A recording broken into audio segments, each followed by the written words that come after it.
Writing methods of set मध्ये आपण दोन मेथड पाहिलेल्या होत्या. पहिली मेथड होती लिस्टिंग मेथड आणि दुसरी मेथड होती रूल मेथड. बरोबर आहे. सेट लिहिण्याच्या किती मेथड्स आहेत? दोन मेथड्स आहेत. पहिली मेथड कोणती आहे? Listing method. दुसरी मेथड कोणती आहे? Rule method. हॅलो, आवाज येतो सर्वांना? चला, वेन डायग्राम विषयी आपण पाहिलं होतं, इंटरवल विषयी आपण पाहिलं होतं. आता आपल्याला कुठपर्यंत आपण ओपन इंटरवल, क्लोज इंटरवल ह्या सर्व गोष्टी आपण पाहिल्या होत्या. ठीक आहे. चला, आता आपल्याला पुढे लिहायचं आहे. Right on fifth. हे पाहिजपर्यंत आपण पोहोचलेलो. हॅलो, आवाज येतोय सर्वांना?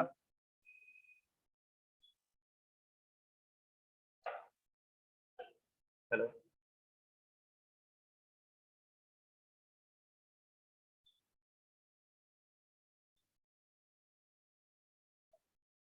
हॅलो.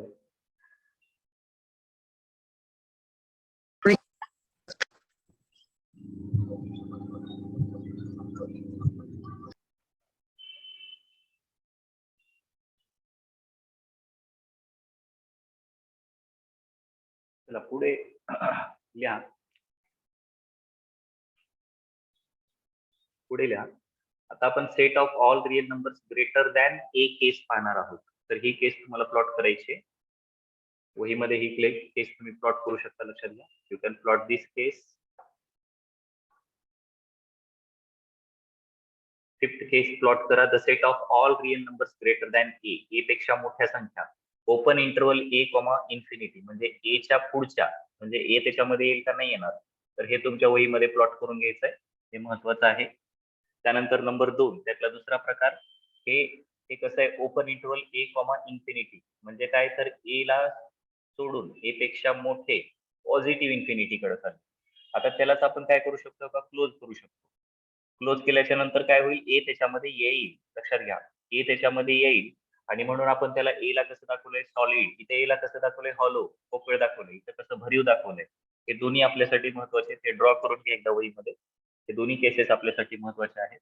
याचा अर्थ असतो ए ला सोडून ए पेक्षा मोठा. फिगर 1.8. फिगर 1.9 मध्ये ए ला पण धरायचं आहे आणि ए पेक्षा सगळे मोठे धरायचे. म्हणजे closed interval A comma infinity. इथं धरायचं आहे closed interval A comma infinity. इथं open interval A comma infinity. Hello, आवाज येतोय सर्वांना? आवाज येत आहे?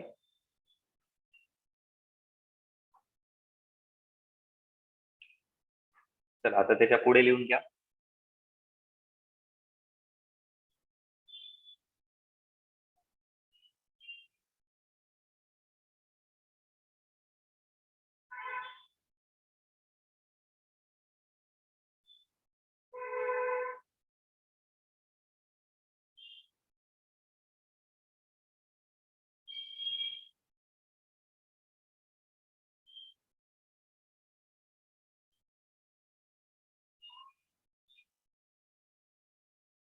ओके. आता पहा की हे open interval A comma infinity होतं. हे close interval A comma infinity. आता त्याच्या पुढचा प्रकार आहे 6. हा एक टाईप तुम्हाला लिहून घ्यायचा वहीमध्ये. हे ऍज इट इज लिहून घ्यायचं. चला, the set of all real numbers less than B. आता जसं ए साठी बोललो होतं आपण, open interval A comma infinity, तसं याला कसं म्हणायचंय, open interval minus infinity to B. Minus infinity to B. Open interval minus infinity to B. याचा अर्थ काय, बी च्या खालचे सगळे नंबर लेस दॅन बी. बी पेक्षा खाली. बी पेक्षा खाली म्हणलं की कुठे जातो आपण, मायनस इन्फिनिटी कडे जातो. लक्षात घ्या, बी पेक्षा खाली म्हणल्याच्या नंतर आपण कुठे जातो, मायनस इन्फिनिटीला जातो. मग आपल्याला हा एक इंटरवल प्लॉट करून घ्यायचा आहे. याचा अर्थ असतो हे डार्क केलेला की बी पेक्षा सगळे खालचे आणि फॉलो दाखवायचे B. You have to show B as follow. B ला तुम्हाला फॉलो दाखवायचा आहे आणि बी च्या खालचे सगळे एलिमेंट्स असं तुम्हाला सांगायचे. मग त्याला प्लॉट कसं करणार, हे पहा. अशा रीतीने प्लॉट करायचं. हे पहा की minus infinity to plus B, open interval minus infinity to plus B. हा कसा असतो, असे सगळे एक्स जे बीच्या खाली आहेत, असे सगळे एक्स जे बीच्या खाली आहेत, असे सगळे एक्स जे बीच्या खाली आहेत. बरोबर आहे. बघा, बीच्या खाली किती आहेत, असे इन्फायनाइट आहेत ना, मायनस पर्यंत जातात ते सगळे. मायनस इन्फिनिटी टू प्लस बी. लक्षात येतं ह्या इंटरवलचा अर्थ समजून घ्या. त्याचा पुढे आपल्याला वापर होणार आहे. त्यानंतर लिहा पुढे आता इथे ओपन इंटरवल बी केले तर आता इथे क्लोज इंटरवल बी केले. इथे सेकंड नंबरचा जो जिथे बंद झालाय ब्रॅकेट तिथे ओपन होता पहिल्या केसचा फिगर 1.10 मध्ये. आता फिगर 1.1 मध्ये कसं आहे तर क्लोज बी केलाय. क्लोज बी चा अर्थ काय असतो की तो बाउंड्री पॉईंट बी जो आहे तो त्या इंटरवल मध्ये आहे असा अर्थ होतो. ओपन केलं की तो त्या इंटरवल मध्ये नसतो, क्लोज केला की तो त्या इंटरवल मध्ये असतो. That's it. म्हणजेच काय हो मायनस इन्फिनिटी कॉमा बी याचा अर्थ काय की बी त्यामध्ये आहे, बी त्यामध्ये आहे minus infinity comma B. So b is in that interval. So minus infinity to b. Minus infinity to b. So all numbers which are less than or equal to b. All numbers which are less than or equal to b. असा हा प्रकार आहे. Minus infinity comma बी. Minus infinity comma बी. लक्षात येते? Hello, आवाज येतोय? हे फक्त तुम्हाला प्लॉट करायचं आहे. आता ह्याच्यात पुढे सगळ्यात महत्वाचा आहे का हा पार्ट आहे. Set of all real numbers. Set of all real नंबर्सला इंटरवलच्या स्वरूपात कसं लिहितात हे पहा असं लिहितात. Minus infinity comma open infinity. म्हणजे open interval minus infinity to plus infinity. Real नंबरची लाईन इंटरवल मध्ये कसं लिहितात? Open interval minus infinity to plus infinity. बघा त्याचा अर्थ काय असतो मायनस इन्फिनिटी टू प्लस इन्फिनिटीचा की मायनस इन्फिनिटीच्या पुढे आणि प्लस इन्फिनिटीच्या खाली. म्हणजे असे किती डिजिट्स येतात? अनंत अशा संख्या येतात, अनंत रिअल नंबर्स येतात. लक्षात घ्या. Minus infinity less X less plus infinity. Open interval minus infinity to plus इन्फिनिटीचा काय अर्थ जातो? मायनस इन्फिनिटी पेक्षा ग्रेटर आणि मायनस प्लस इन्फिनिटी पेक्षा लहान. मायनस इन्फिनिटी पेक्षा ग्रेटर आणि प्लस इन्फिनिटी पेक्षा लहान असा याचा अर्थ जातो. हे खूप महत्वाचं आहे, लक्षात घ्या. लास्ट वन ही केस तुम्हाला पुढे लिमिट वगैरे कंटिन्युटी काढत असताना त्या केसेसचा कुठे तुम्हाला वापर होऊ शकतो की मायनस इन्फिनिटी टू प्लस इन्फिनिटीचा मिनिंग काय की मायनस इन्फिनिटी प्लस इन्फिनिटी हे आपल्याला माहिती नसतातच, त्यामुळे ते येणारच नाही त्याच्यामध्ये एंड पॉइंट्स. ओपन इंटरवलला एंड पॉइंट्स येत नसतात आणि क्लोज इंटरवलला एंड पॉइंट्सचे आतमधले 8 पॉइंट्स हे येत असतात. आतमधले तर सगळे पॉइंट्स आहेतच. ही सगळीच्या सगळी लाईन डार्क का दाखवली? सगळीच्या सगळी लाईन डार्क का दाखवली? तर सगळे पॉइंट्स त्यामध्ये आलेत. फक्त लास्ट इन्फिनिटी प्लस आणि मायनस इन्फिनिटी हे पॉइंट्स आपण घेऊ शकत नाही, त्यामुळे याला आपण ओपन लिहिले. रिअल नंबरच्या इंटरवलला आपण क्लोज इंटरवल लिहू शकत नाही, हे लक्षात घ्या. इथे आपण काय लिहू शकत नाही? आपण असं नाही लिहू शकत की जसं इथे लिहिलेलं आहे. हे पहा,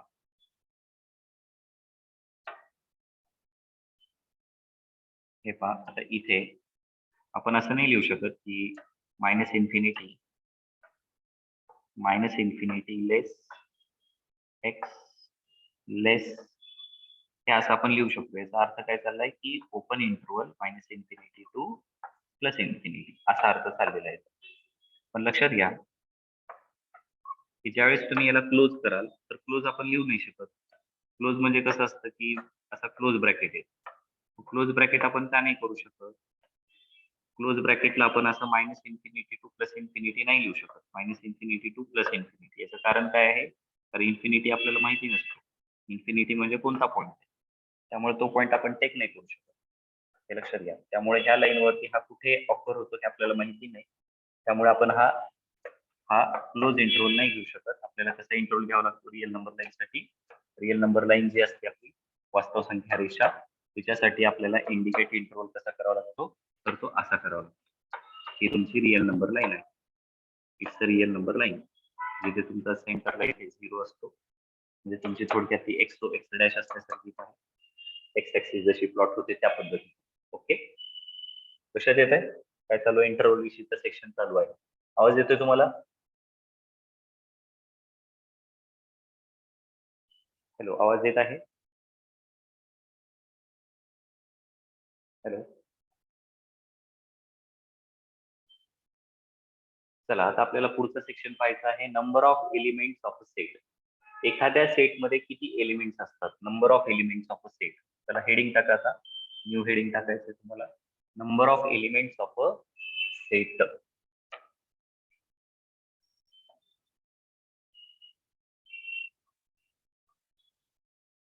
नंबर ऑफ एलिमेंट्स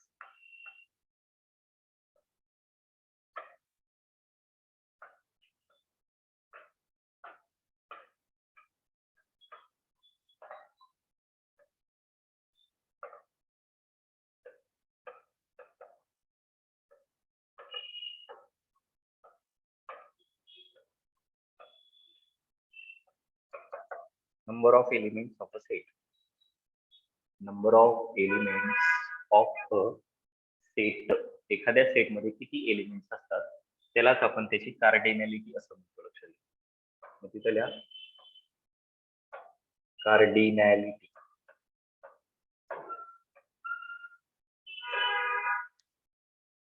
ठीक आहे. It is said to be कार्डिनॅलिटी. यालाच आपण काय म्हणत असतो? कार्डिनॅलिटी म्हणत असतो. एखाद्या सेटमध्ये किती एलिमेंट्स आहेत हे सांगणं म्हणजे काय असतं? त्या सेटची कार्डिनॅलिटी असते. ओके. आवाज येतो तुम्हाला? ठीक आहे. आता बघा इकडे लक्ष द्या. याची डेफिनेशन आपल्याला लिहायची इथं. Number of distinct elements contained in a finite set is said to be cardinality of that set. म्हणजे एखाद्या सेटमध्ये किती एलिमेंट्स आहेत, वेगवेगळे घटक, ते किती आहेत हे सांगणं म्हणजे त्या सेटची काय असते? कार्डिनॅलिटी असते. लक्षात घ्या. हा एक महत्वाचा भाग आपण पाहणार आहेत आणि थांबणार आहेत आजच्या दिवसापुरता. तर कार्डिनॅलिटी ऑफ अ सेटची डेफिनेशन इथं तुम्हाला लिहायची की number of distinct elements in a finite set is the cardinality of the set. Okay. Number of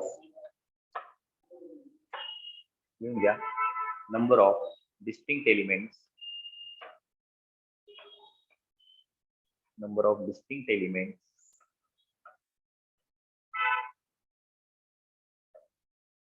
of distinct elements in the given set, in the given finite set, in the given finite set, in the given finite set is called cardinality of that set.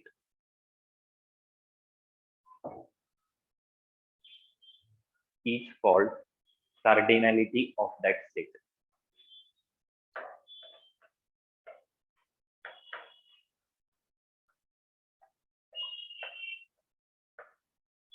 Cardinality of the set. त्या सेटची कार्डिनॅलिटी असते. तर तिला आपण कशाने indicate करतो? खाली लिहा. It is denoted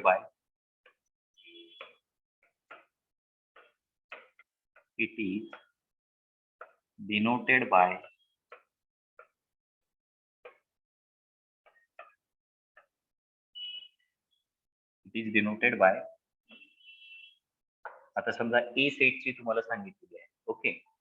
number of elements in the given set. If that set is a, जर का तुमचा सेट ए असेल है ना, given set is a, given finite set तुम्हाला लिहायचं असेल तर इथं ब्रॅकेटमध्ये तसं मेन्शन करा कॅपिटल ए है ना, is the cardinality of the set A. It is denoted by N of A और अशा दोन उभ्या व्हर्टिकल लाईन्स बार्स टाकायच्या आणि त्यामध्ये याला प्लॉट करायचं. यालाही आपण कार्डिनॅलिटी असं म्हणतो. चला याचं एक्झाम्पल पहा. पाहायच्या एक्झाम्पल मध्ये कॅपिटल ए इक्वल टू 1 2 3 4. आता किती घटक आहे त्याच्यामध्ये? 4. आणि म्हणून याची कार्डिनॅलिटी किती आहे असं म्हणायचं? Its cardinality is 4. Number of elements किती आहे त्याच्यामध्ये? 4. आता कार्डिनॅलिटी म्हणा किंवा नंबर ऑफ एलिमेंट्स. पुढचं उदाहरण लिहा. Number 2. Let B is the set of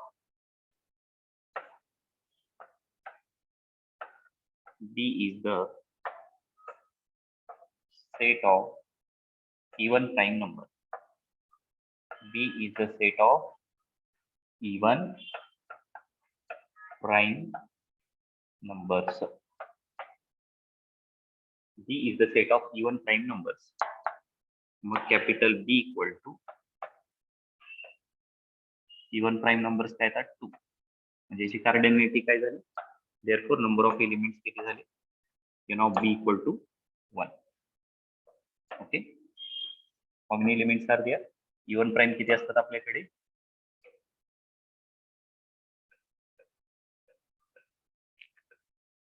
बघा, कार्डिनॅलिटी म्हणजे काय असते, एखाद्या सेटची कार्डिनॅलिटी म्हणजे काय असते, number of elements present in that set is said to be the cardinality of that set. एखाद्या संचामध्ये किती एलिमेंट आहेत ते सांगणं म्हणजे त्या एलिमेंटची काय असते, त्या सेटची काय असते, कार्डिनॅलिटी असते. एकतर तुम्ही ह्याला एन ऑफ ए पण लिहू शकता, किंवा तुम्ही हो का अशा दोन व्हर्टिकल बार्स मध्ये सुद्धा ए लिहू शकता, है ना. इथं सुद्धा तुम्ही एन ऑफ बी असे दोन व्हर्टिकल बार्स टाकून तुम्ही इथं बी लिहू शकता. ही झाली त्याची कार्डिनॅलिटी. म्हणजे कोणत्याही सेटची कार्डिनॅलिटी जर तो फायनाईट असेल तर तुम्ही त्याला बोलू शकतात. ओके, आता त्यानंतर पुढे बघा, ते उदाहरण इथे दिली असतील तिथे पुढे टाइप्स कंटेन केलेले आहेत त्यांनी. तर आपण थोडस टाईप कडे जाऊयात. ओके, टाइप्स ऑफ सेट्स, पुढचं हेडिंग टाका, टाइप्स ऑफ सेट्स. संचाचे प्रकार कोणते कोणते. टाइप्स ऑफ सेट्स, हेडिंग द्या, टाइप्स ऑफ सेट्स.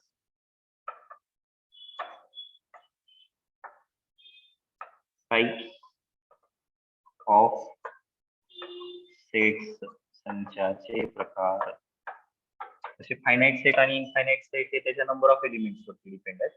तसे इथे पण डिपेंड्स ऑन एलिमेंट्सच आहे, थोडेसे व्हरायटी दाखवतात. तर यातला पहिला प्रकार आहे एम्प्टी सेट. तुम्ही हे ऑलरेडी शिकलेलंच आहे स्कूल लेवलला. एम्प्टी सेट,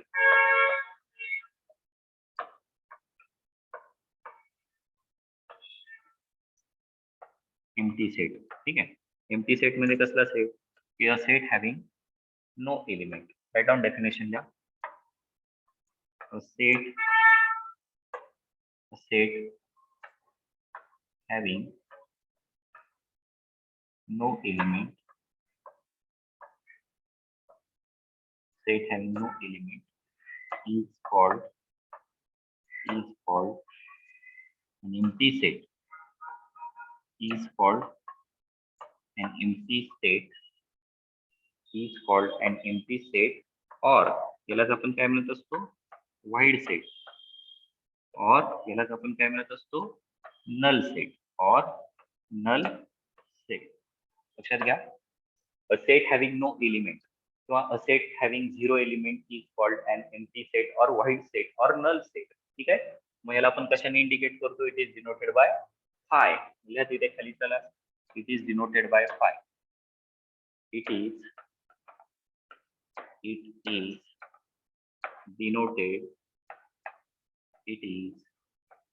denoted बाय, एकतर तुम्ही असा रिकामा बॉक्स करू शकता किंवा त्यालाच तुम्ही फाय ने सुद्धा इंडिकेट करू शकता. It is denoted by empty set और five.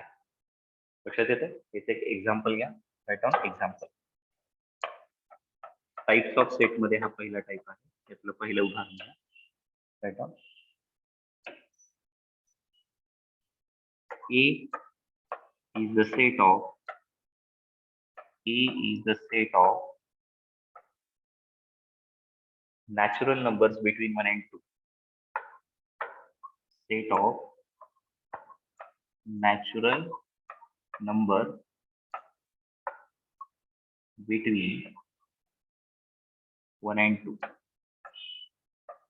Natural number between 1 and 2. 1 आणि 2 मधले नॅचरल नंबर तुम्हाला सांगायचे. Natural number between 1 and 2. So capital A equal to, therefore capital A equal to, बघा, 1 आणि 2 मध्ये नॅचरल नंबर्स असतात का हो? नसतात. लक्षात येते. So this is not a set, which is empty set. लक्षात, म्हणजे हा जनरल सेट नाहीये, हा एम्प्टी सेट आहे ज्यामध्ये एकही घटक सामायिक नाहीये. तर याला आपण काय म्हणत असतो, it is an void set, null set और एम्प्टी सेट. 1 आणि 2 मध्ये कुठली नैसर्गिक संख्या असते का? नाही. नैसर्गिक संख्या कशा चालू होतात आपल्या, लक्ष करा. नैसर्गिक संख्यांचा संच कसा असतो, capital N equal to 1 2 3 4 dot dot dot अशा प्रकारे असतो, है ना. So set which is like this one. So 1 आणि 2च्या मध्ये कुठल्या संख्या येतील का नैसर्गिक? हा, 1 आणि 2च्या मध्ये किती संख्या आहेत असा प्रश्न विचारला तर 1 आणि 2 मध्ये अनंत संख्या आहेत हे तुम्ही सांगू शकता. इथे इन्फायनाइट नंबर, ते कोणी नाही सांगू शकत की 1च्या नंतर 2 नेमका कधी येत असतो, है ना.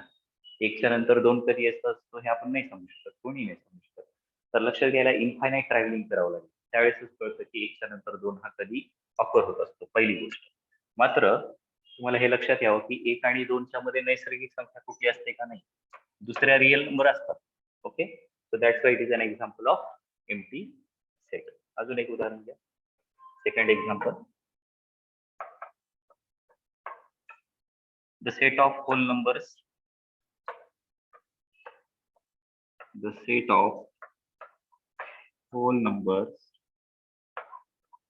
less than 1, less than 0, less than 0. शून्यापेक्षा पूर्ण संख्या कुठली असते का नाही, शून्यापेक्षा खाली पूर्ण संख्या नसतात, संख्या असतात, पण पूर्ण संख्येचा सेट कुठून चालू होतो, W चा सेट कुठून चालू होतो, W स्टार्ट फ्रॉम 0 है ना.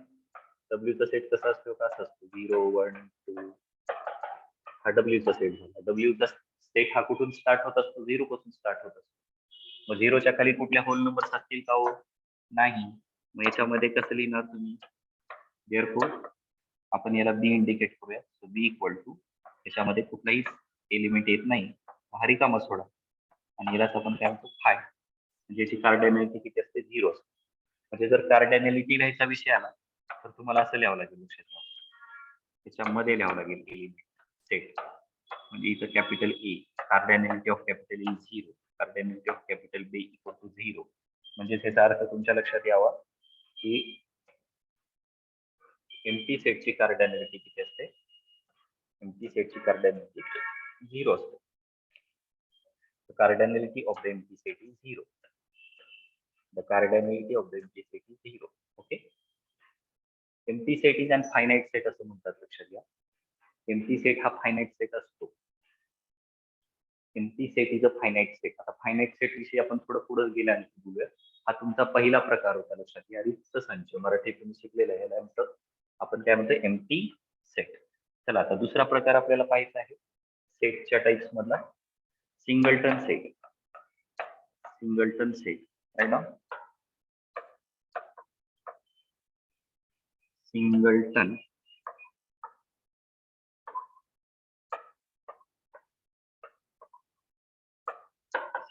सेट, एक घटकी संच. आता एक घटकी संचाचा अर्थ काय हो, की ज्या संचामध्ये एकच घटक असतो त्याला आपण एक घटकी संच असं म्हणतो. Set having only one element is called singleton set. Write down घ्या. चला त्याची डेफिनेशन लिहून घ्या. Set having only one element, a set having only one element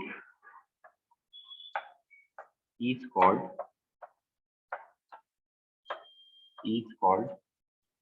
singleton set.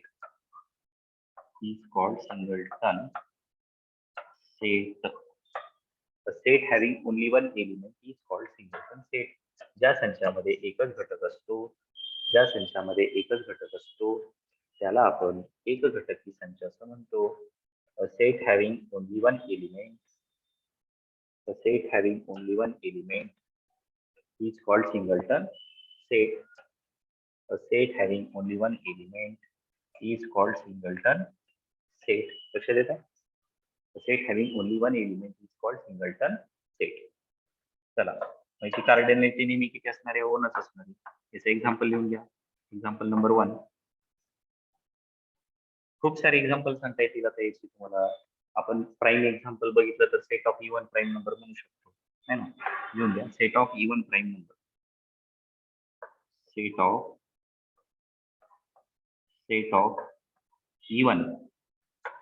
Even prime number. Set of even prime number. आपण set mention नाही केला त्यामुळे let capital C equal to असं म्हणूया. आता set of even prime number म्हणजे कुठला आला, it's a set of even prime number, it's a C equal to 2. मग किती येतो याच्यामध्ये elements, therefore n of c equal to 1. Therefore n of c equal to 1. It's a n of c equal to 1. n of c equal to 1. म्हणजे एकच घटक आला म्हणून याला आपण मराठीत सुद्धा तुम्ही शिकलेलं आहे पहा, एक घटकी संच असं आपण म्हणतो त्याला. Set of even prime number, एक घटकी संच. अजून एक उदाहरण देतो मी, number 2.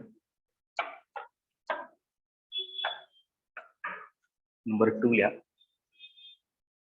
Set of natural number between 4 and 6.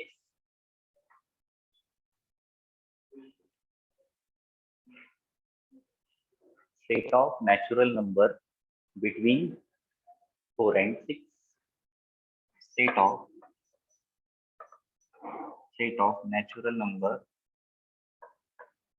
Set of natural number between 4 and 6. 4 आणि 6 मधील नैसर्गिक संख्या. आता ह्याला पण आपण सेट नाही मेन्शन केला. लेट कन्सिडर करूया. Let capital B equal to S. कोणता सेट येतो? 5 है ना. 4 आणि 6 मध्ये नैसर्गिक संख्या कोणती चालली आहे? 5. लक्षात. So how many elements are there? याची कार्डिनॅलिटी किती केली आहे? याची सुद्धा 1 केली. ह्या सी, याला आपण सी लिहू शकतो. It's C.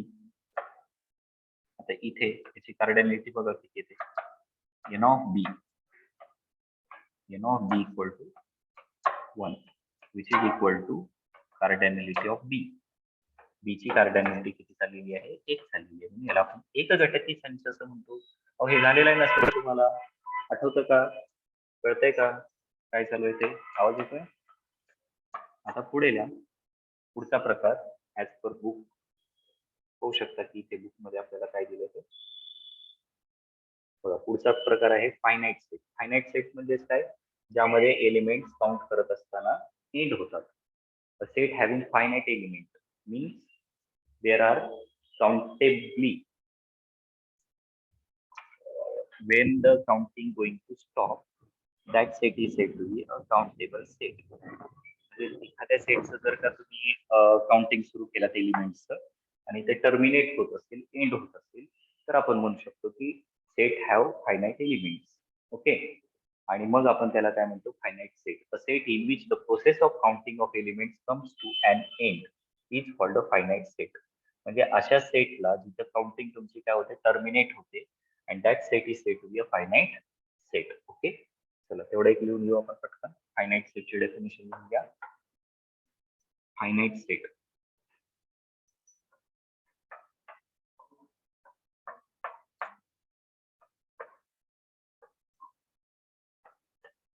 Finite set. A set in which counting of elements terminates.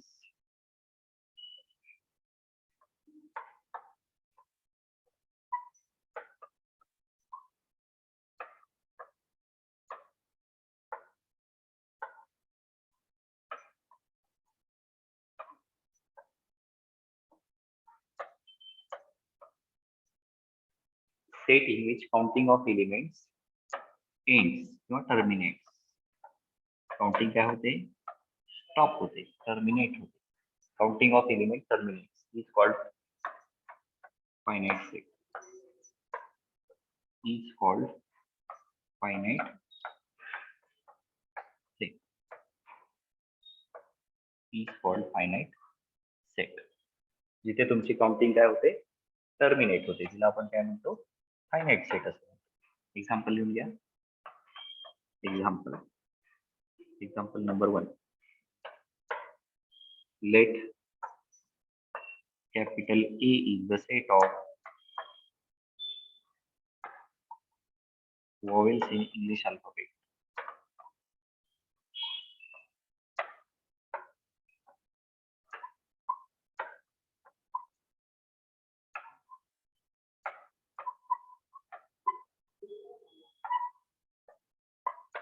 Vowels in English alphabets. ठीक आहे. Vowels in English alphabets. आता बघा इथे. So therefore capital E equal to vowels काय आहेत? E, E, I, O आणि U.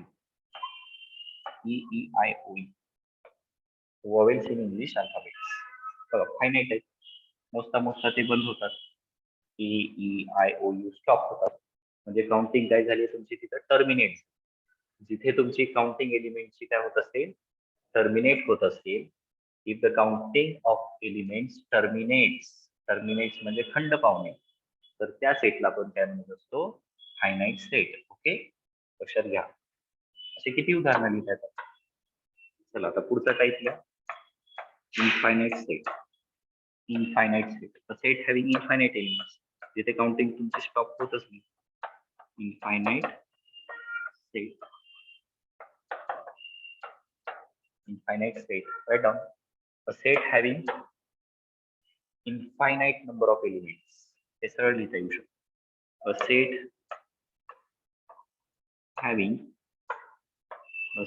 having infinite number of elements.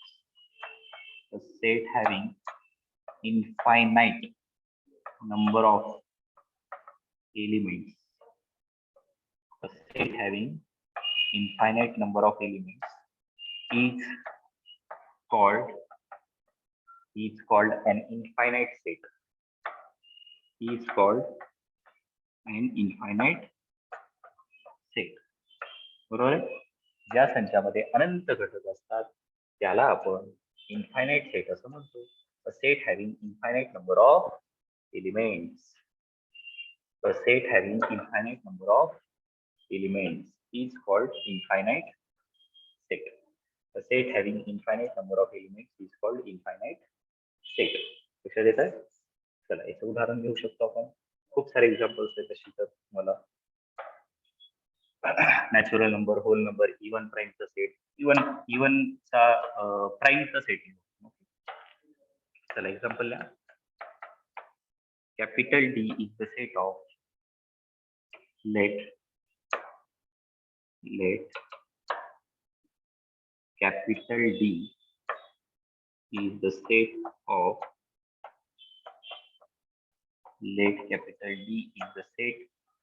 of prime numbers.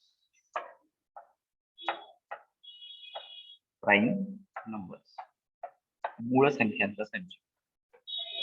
Prime numbers. Okay, चला मग इथं काय लिहिणार तुम्ही, therefore b equal to, आता मूळ संख्यांचा संच, मूळ संख्या किती आहेत, अनंत आहेत. 2, 3, 5, 7, 11, 13, 17, 16 असे सगळे ह्या इनफायनाइट प्राईम नंबर्स तुमच्या जवळ आहेत. these are said to be prime numbers. yes, any doubt? बरोबर. तर हे तुमचे टाइप्स झालेले आहेत. तर आपण मुख्य प्रकार टाइप्स मध्ये पाहिले. हा तुमचा इनफायनाइट सेट एक होता. त्यानंतर आपण फायनाइट सेट एक पाहिला, दिस इज अ फायनाइट सेट. त्यानंतर आपण पाहिलं सिंगलटन सेट, ज्या सेटमध्ये फक्त एकच घटक असतो त्याला आपण सिंगलटन सेट असं म्हणतो. त्यानंतर पुढे आपण पाहिलं म्हणजे सुरुवातीला empty set, a set having no element is said to be empty set. सगळ्या गोष्टी अगदी डिटेल 100% डिटेल होतील असं कुठलाही बीट या चॅप्टर मधला राहणार नाही जो आपल्याकडून एक्सप्लेन होणार नाही. तर सर्व विद्यार्थ्यांनी याचा बेनिफिट घ्यावा. लक्षात घ्या, हे खूप महत्वाचं आहे. याच्यावरतीच पुढचा चॅप्टर डिपेंड आहे आणि ह्या 2 चॅप्टर वरतीच बाकीला बेस मिळतो आणि त्यामुळे पूर्ण पार्ट 1 चा बेस आहे. लक्षात घ्या, इथून जो चालू होतो त्या बेसचा हा बेस चॅप्टर आहे. तर तुम्ही हा नक्कीच मिस करू नका. जमत असेल तर दयानंद कॉलेजच्या समोर तुम्ही ऑफलाईन क्लासला येऊ शकता. वेळ आहे 11 ते 12 आणि शाहू कॉलेजला वेळ आहे 10 ते 11 ऑफलाईन प्लस ऑनलाईन. शाहूची मुलं 10 ते 11 ऑनलाईन येऊ शकतात डायरेक्ट कॉलेजच्या समोर, शाहू कॉलेजच्या समोर. आणि दयानंदची मुलं 11 ते 12 या वेळेमध्ये ऑफलाईन प्लस ऑनलाईन दोन्ही येऊ शकतात दयानंद कॉलेजच्या समोर. मॅथमॅटिक्स विषयासाठी एसपी चे मुलं सुद्धा क्लास करू शकतात. एसपीच्या मुलांना फीस मध्ये डिस्काउंट देण्यात आलेली आहे आणि त्यांना सुद्धा मॅथमॅटिक्स सारखा मोस्ट आयएमपी सब्जेक्ट सुद्धा येईल. हे त्यांच्यासाठी खूप मोठी संधी आहे. लक्षात घ्या, जर ही ओळखता आली तर बेस्ट आहे. तुम्हाला 25% फीस रिडक्शन बसत आहे. लक्षात घ्या, you have to pay only 7,500 rupees fee. Okay, यामध्ये सगळं स्टडी मटेरियल, वर्षभराच्या सगळ्या गोष्टी तुम्हाला एकदम नॉलेजफुली सगळं काही दिलं जाईल आणि जाताना असं तुम्हाला फुलफिल वाटेल की आपण मॅथमॅटिक्स सारखा स्ट्रॉंग सब्जेक्ट शिकलेला आहे. बँकिंग शिकलं, फाउंडेशन शिकलं, बोर्ड शिकलं आणि याचाच तुम्हाला लाईफ टाइम फायदा होतो. तर life time benefit and just your 7,500 and your 1 hour daily time. So think this is a very beneficial part and you are a commerce student, so you know what is the importance. Okay, so bye.